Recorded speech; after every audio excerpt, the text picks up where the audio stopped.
सुम्बुल के रिसेंटली अभी हमने देखा कि उनके डैड ने भी उनके लिए कुछ ना कुछ कहा है, जी जिसमें बहुत सारे रिएक्शन हो रहे हैं, बाकी जी कंटेस्टेंट्स के पेरेंट्स भी कर रहे हैं जी और जितने भी लोग जो एक्स बिग बॉस कंटेस्टेंट्स थे वो भी कहीं ना कहीं अपने व्यूज दे रहे हैं। जी आपका क्या कहना है इसमें? देखिए अभी ना it's a very sensitive topic right now कि बोला गया उनको एक चीज़ बोली गई कि आप उनसे ऑब्सेस्ड हैं और उनका ये कहना था कि ऐसा कुछ नहीं है मेरी तरफ से। तो I think one of the biggest factors is her age. I think this was not the right time for her to go for Bigg Boss. She is very young in life right now, उनको जाना नहीं चाहिए था। मैं ये नहीं बोलूँगी कि वो गलत कर रही हैं या वो कुछ लोग होते हैं जो अपना अफेक्शन और केयर इस तरीके से जताते हैं सामने वाले के लिए। तो मे बी वो उनका अपना केयर और अफेक्शन दिखाने का तरीका है एज अ फ्रेंड। तो वो जो उसको she is just 19, I think वो ऑब्सेस्ड ऑब्सेस्ड ऑब्सेस्ड ये बोलना आई think it's not that right. May be she likes him in a way or other. Even I am such a person, if I have a guy friend, I'll be very affectionate towards him. So I can totally relate to that. Maybe it's just her way of showing affection, उनका तरीका है प्यार और affection जताने का। तो I think उसको obsession बोलना I think it's not right. और यहाँ पे मैं शालीन को बोलना चाहूँगी कि आप बोल रहे हैं कि वो बच्ची है 20 साल की, तो आप तो 40 साल के बड़े आदमी हैं, आपको कैसे नहीं समझ आती चीज़ें। अगर ऐसा कुछ हो भी रहा था तो आप ऐसे नहीं बोल सकते। अच्छा, जब भी सुम्बुल जाने लगती हैं आगे, जब वो उनसे बात नहीं करती तो ये ज़बरदस्ती घूम के उसके पास आते हैं उनसे चिपकने, उनसे बात करने। क्यों?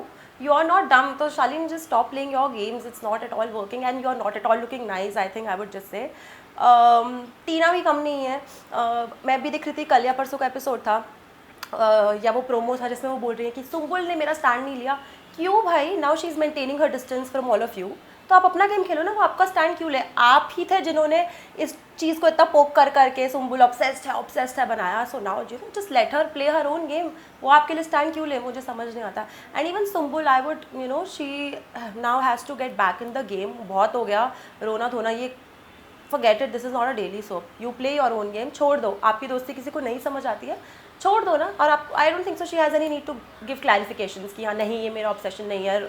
It's okay, let everyone think whatever they want to think, you just play your own game.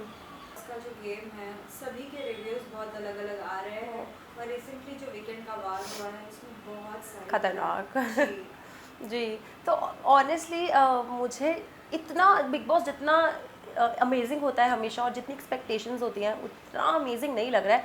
बहुत सारी चीज़ें ऐसे लग रहा है कि कंटेस्टेंट्स ना स्टडी करके आए हैं पहले के सीजन्स, तो बहुत सारी सिमिलर चीज़ें करने की कोशिश कर रहे हैं, इस वजह से थोड़ा फेक लग रहा है वो सब। बट ये वीकेंड का वार तो बहुत ही सॉलिड था। मतलब सलमान जी ने बहुत बैंड बजाई लोगों की, जैसे प्रियंका की भी बहुत बोला गया उनको कि वो सबके मामले में टांग अड़ाती है। सुम्बुल की बहुत क्लास हुई। तो आई थिंक ये बहुत हैवी था सबके लिए लेना। Even as a viewer I felt it was very heavy to take.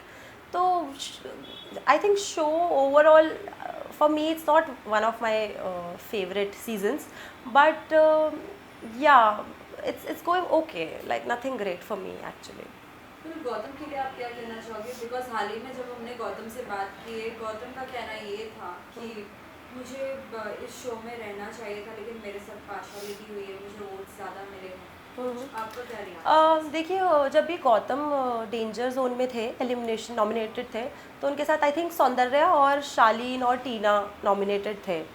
तो आई डोंट थिंक सो कि मैं उनसे मिली थी अपने शो पर, तो हाँ वो बहुत डिसबिलीफ में थे कि वो निकल गए हैं।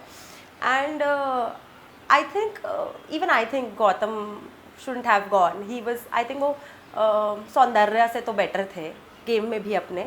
So even I think he it's, मैं ये नहीं बोलूँगी गलत हुआ है या वोट्स मुझे ज़्यादा उनको ज़्यादा है कम, वो मुझे नहीं पता ऑफ कोर्स।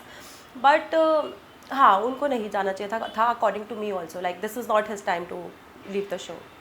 साथ ही आप और क्या कुछ उनको रिवर्ट बैक कर रही है? बिग बस पे तो मेरा एक नया कैरेक्टर इंट्रोड्यूस हुआ है जिसका नाम है बिमला, जो कि बिहार से आई हैं और कृष्णा की साफ़ सफाई करने वाली हैं। And she is amazing, I am in love with her. ऐसा पहली बारी मैंने कोई किरदार निभाया जिसमें मुझे एकदम वो भोजपुरी ऐसा लैंग्वेज में बात करना है। तो for me it was something very new. But since जो मैं पहले कैरेक्टर करती थी और जो ये नया कैरेक्टर है, तो जो मैं ऑडियंस के जो भी रिव्यूज़ पढ़ रही हूँ, I think this is something which they are liking more. तो क्योंकि उन्होंने कभी मुझे करते हुए देखा भी नहीं है, और you know she is very fun, कुछ भी बोल देती है, कृष्णा को भी कुछ भी बोल देती है। तो I think it's amazing doing Vimla, it's something very new, और बहुत सारी इसमें चीज़ें करने के लिए हैं आगे आगे भी जो हम प्लान कर रहे हैं। फिर साथ ही बिग बॉस में राखी भी आई थी और हाँ साथ ही अर्शी खान भी आई जी। थी। कैसा रहा उनके साथ एक्सपीरियंस?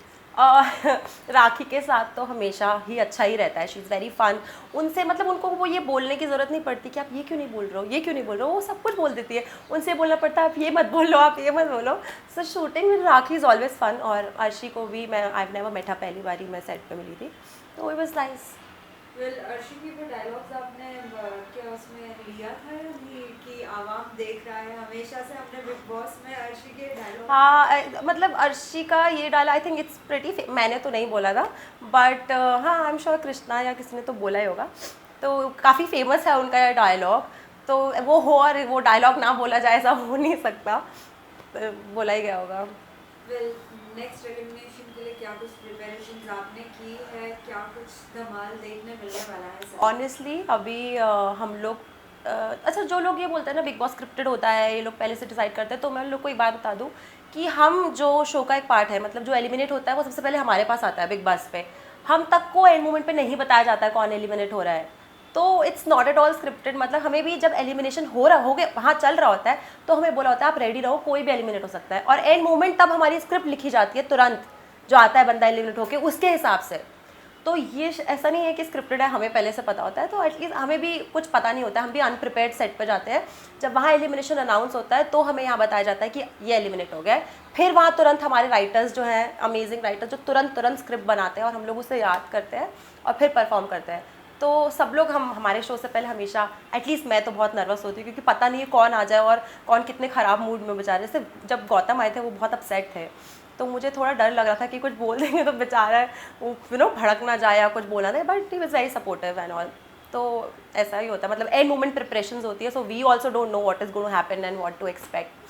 फिर लास्टली ये जानना चाहेंगे, अगर सलमान सर आते हैं बिग बॉस में तो क्या कुछ कर सकते हो आप, कुछ अमेजिंग जिससे सभी लाइक बहुत ज़्यादा एंटरटेन? मैं तो अपने पूरे यूनिट को ये बोलती हूँ कि देखो सलमान सर हमारे यहाँ आए ना आए, लेकिन हमें तो एक बारी सलमान सर के वहाँ जाना बनता है, तो प्लीज़ हमें एक बारी भेज दो।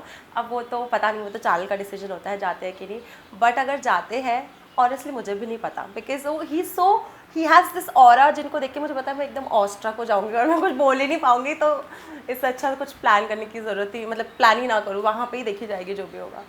Lastly message to the all the viewers? मैं अपने सभी दर्शकों को बोलूँगी कि ऐसे ही हमारा शो बिग बॉस देखते रहिए और उसे ढेर सारा प्यार दीजिए। And I am very glad कि आप लोग इतना पसंद कर रहे हैं शो को। मुझे बहुत सारे कमेंट्स आते हैं मेरे सोशल मीडिया पे, तो इसी तरीके से आप हमें प्यार करते रहिए, हमें सपोर्ट करते रहिए और हम लोग आपको एंटरटेन करते रहेंगे। Thank you so much. Thank you.